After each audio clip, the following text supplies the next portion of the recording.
अदालत के जज थे।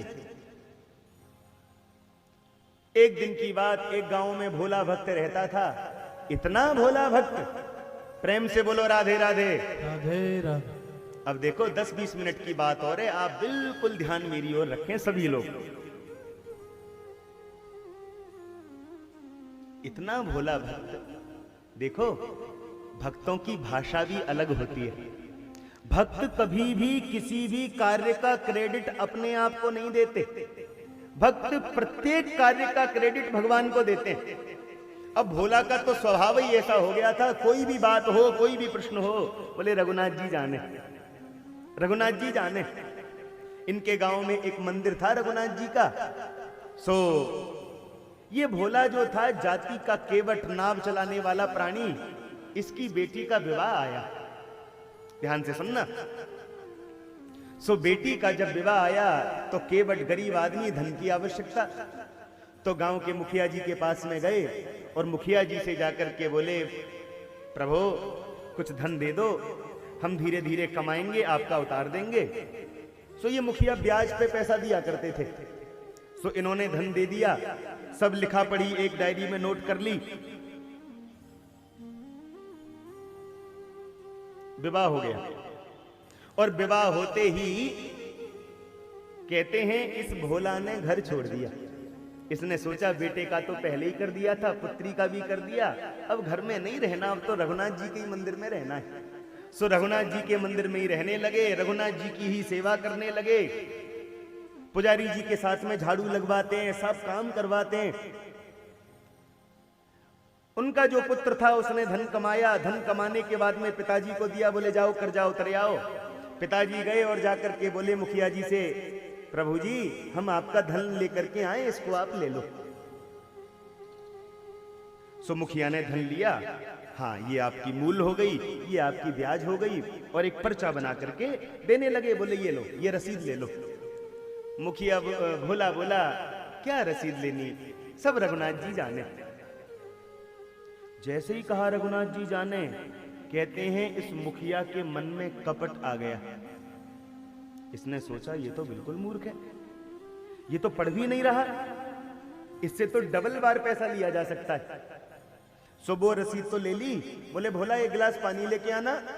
भोला तो गया एक गिलास पानी लेने, तो असली रसीद तो छुपा करके रख दी, एक कोरा कागज थमा दिया, बोले लो जाओ। उसने वो कागज लाके रघुनाथ जी के मंदिर में चरणों में रख दिया। कुछ दिन बाद इस मुखिया ने अदालत में दावा कर दिया, बोले इस केवट ने मेरा धन लिया था अजीत जी, प्रेम से बोलो राधे राधे। राधे राधे। और ये धन अभी तक लौटाया नहीं है। सम्मन जारी हो गया। प्रेम से बोलो राधे राधे। राधे राधे। सुनो, अब जैसे ही नोटिस आया, पुजारी जी को नोटिस दिया। पुजारी जी ने देखा, वाह प्रभु, आपको चढ़ाने के लिए लड्डू, पेड़ा, माखन, मिश्री तो बहुत आई, बड़ी बड़ी पोशाकें तो बहुत आई, पर ये नोटिस कभी नहीं आया। और जब बुला ही लिया है आपने, तो हम लौटाने वाले कौन होते हैं, सो वो उनके चरणों में जाके रख दिया। अदालत लगी, केवट उपस्थित हुआ। जज साहब ने पूछा, हाँ भाई केवट तुमने इनसे पैसा लिया था? बोले जी लिया था। लौटाया? बोले जी बिल्कुल ब्याज समेत लौटाया। कोई सबूत? वही रसीद जो दी थी वो रसीद जज साहब को दी, तो वो तो बिल्कुल खाली। बोले ये तो बिल्कुल खाली है। बोले महाराज मैं नहीं जानता। अब तो केवट रोने लगा। जज साहब भी बड़े भोले थे, रोते हुए देखते भोला से बोले, अच्छा तुम रो मत, ये बताओ कि जिस समय तुमने इन मुखिया जी को पैसा दिया था, उस समय तुम दोनों के अलावा कोई था या नहीं था? केवट का तो वही स्वभाव।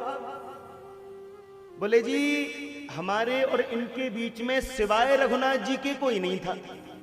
तो जज साहब को लगा कि रघुनाथ जी नाम के कोई व्यक्ति रहते होंगे इनके गांव में, एक नोटिस रघुनाथ जी के नाम से भी काट दिया। बोले जाओ अगली बार उनको बुला के लाना। अब पुजारी जी ने वो नोटिस रघुनाथ जी के चरणों में रख दिया। तारीख आ गई। सुनो, आज पुजारी जी प्रातः काल उठे, भगवान की पोशाक बदली। और पोशाक कैसे बदली? बोले आज नई पोशाक पहना रहे हैं। भोला आके बोलता है क्यों पहना रहे हो नई? बोले आज रघुनाथ जी को बाहर जाना है इसलिए नई पोशाक पहना दूं। अदालत में उपस्थित हुए। हाँ भाई केवट, तो बताओ जिस समय तुमने इनको धन दिया था उस समय कौन था? सो बोले जी सिवाय रघुनाथ जी के कोई नहीं था। चपरासी को बोले आवाज लगाओ। अब चपरासी ने आवाज लगानी प्रारंभ की। भोला मन ही मन कहता है प्रभु से, हे प्रभु दीन दयाल सुने जब ते, तब ते मन में कछु ऐसी बसी है। हेरूं कहाँ और जाऊं कहाँ, बस तेरे ही नाम की फेंट कसी है। तेरो ही आसरो एक मलूक, नहीं प्रभु सो कोई और जसी है। एहो मुरारी पुकारी कहूं, अब मेरी हंसी नहीं तेरी हंसी है। हे प्रभु अब मेरी हंसी नहीं, लाज रखना। अगर आज मेरी लाज गई तो हंसी तुम्हारी है। इतना मन ही मन कहा। इधर चपरासी ने आवाज लगाई, रघुनाथ हाजिर हो, रघुनाथ हाजिर हो। कहते हैं जैसे ही आवाज लगाई रघुनाथ हाजिर हो, रघुनाथ हाजिर हो, हाजिर हो, ऐसे 3 नारे जब लगाए हैं, चाल लटपटी सी एक वृद्ध की झुकी सी देह, दुपटी फटी सी शीस बांधे धर धाये हैं। हाथ माही चढ़ी पड़ी तुलसी की हिये मार, मस्तक पर रोरी चारु चंदन चढ़ाए हैं। और साहब के सामने विनीत चपरासी साथ, आज रघुनाथ जी गवाह बने आए हैं, आज रघुनाथ जी गवाह बने आए हैं। अरे भक्त पराकाष्ठा तो करे, भक्त सोचे तो सही, भगवान सब तैयार करने को बैठे, सब करने को तैयार बैठे, परंतु भक्त की कमी है। भक्त कल्पना ही नहीं करता, भक्त प्रयास ही नहीं करता। आज रघुनाथ जी आ गए अदालत में। जज साहब ने देखा, हाँ जी तो आपके सामने इन्होंने पैसे दिए थे? बोले जी। सबूत? बोले आप अपने चपरासी को इनके यहां पर भेजो, अमुक नंबर की अलमारी में अमुक नंबर के बही खाते में असली पर्ची रखी है, उसको मंगा लो।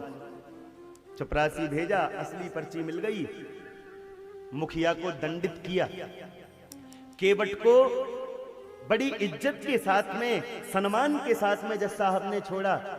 लेकिन जैसी अदालत समाप्त हुई, जज साहब केवट के पास में आए और केवट से बोले, भैया केवट, इतने दिन हो गए अदालत चलाते चलाते, बहुत गवाह आए, पर ऐसा गवाह नहीं आया, बड़ा विचित्र गवाह था। सुनो, ये रघुनाथ जी रहते कहाँ हैं? सो केवट बोला, जहां हम रहते हैं वहीं रघुनाथ जी रहते हैं। तो बोले तुम कहां रहते हो? बोले जहां रघुनाथ जी रहते हैं वहीं हम रहते हैं। अरे तुम दोनों कहां रहते हो? बोले हम दोनों ही एक जगह रहते हैं। प्रेम से बोलो राधे राधे। राधे राधे। क्या मतलब? बोले महाराज ये कोई मानव रघुनाथ जी नहीं, ये तो मंदिर में बैठे धनुषधारी रघुनाथ जी थे। जज साहब को विश्वास नहीं हुआ, ऐसा नहीं हो सकता। चपरासी को भेजा, पूरे गांव में ढूंढवाया तो पाया कि रघुनाथ नाम का तो गांव में कोई था ही नहीं। रघुनाथ नाम के तो केवल भगवान थे। सुनो, जब जज साहब को ये बिल्कुल निश्चित हो गया कि ये तो साक्षात भगवान ही थे, तो अब तो जज साहब रोने लग गए, बड़ी जोर जोर से रो रहे हैं।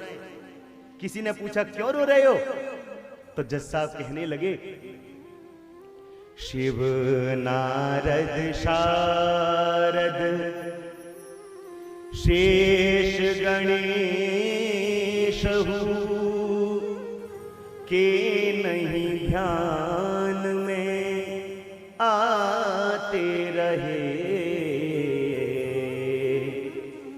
सोई आज विनीत अदालत में किबटा के गवाह कहाते रहे। बोले वो परमात्मा आज मेरी अदालत में आया जो बड़े बड़े योगियों के ध्यान में नहीं आता। तो बोले रो क्यों रहे हो, खुश होना चाहिए, धोखे से ही सही दर्शन तो हुआ। बोले नहीं, दर्शन की खुशी है, दर्शन की मन में प्रसन्नता है। तो क्या इसलिए रो रहे हो कि छोड़कर चले गए? बोले ना, वो तो जाना ही था, मैं जानता हूं वो आते हैं, दर्शन देते हैं, चले जाते हैं, तो फिर रो क्यों रहे हो? जज साहब रोते हुए बोले, सुख धोखे हूं दर्श दिए को भयो, सुख धोखे हूं दर्श दिए को भयो, दुख नाहिन जो तज जाते रहे।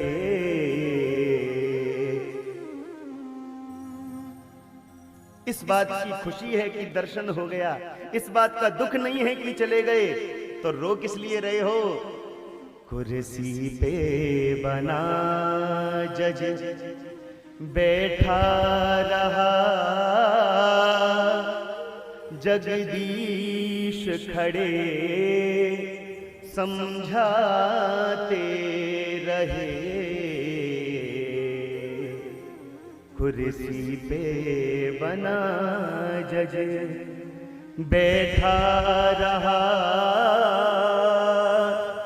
जगदीश खड़े समझाते रहे। मैं इसलिए रो रहा हूं भैया, अरे जिस मालिक की अदालत में बड़े बड़ों के बारे न्यारे होते हैं, आज वो इतना बड़ा परमात्मा मेरी अदालत में आया, और उस इतने बड़े परमात्मा, इतने बड़े जज के सामने मैं कुर्सी पर बैठा रहा है, मैं खड़ा भी नहीं हुआ। मुझसे बड़ा अधम, मुझसे बड़ा पापी इस संसार में कोई हो नहीं सकता। मैं बहुत अधम हूं। और कहते हैं उस दिन के बाद में वो जज साहब कभी बैठे ही नहीं, या तो खड़े रहते हैं या फिर लेट जाते हैं। और कभी भी बिहारी जी के मंदिर जाते हैं तो देहली को ही प्रणाम करके लौट आते हैं। कोई कहता अंदर क्यों नहीं जाते, सो रोते हुए कहते हैं मैं मुंह दिखाने लायक नहीं हूं, किस मुंह से जाऊं उनके सामने।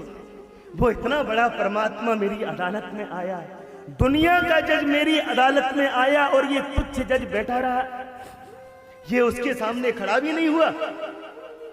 मैं उनको मुंह दिखाने लायक नहीं हूं, मेरी योग्यता नहीं मैं उनके सामने चला जाऊं।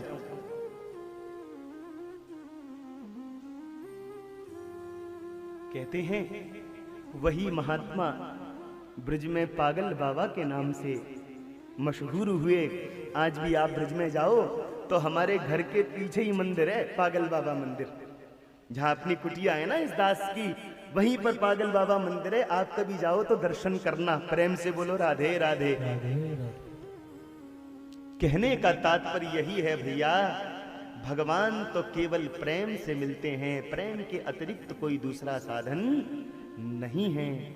जीवन में सरलता आ जाए, जीवन में हम न्यूट्रल हो जाएं, प्रेम से बोलो राधे राधे।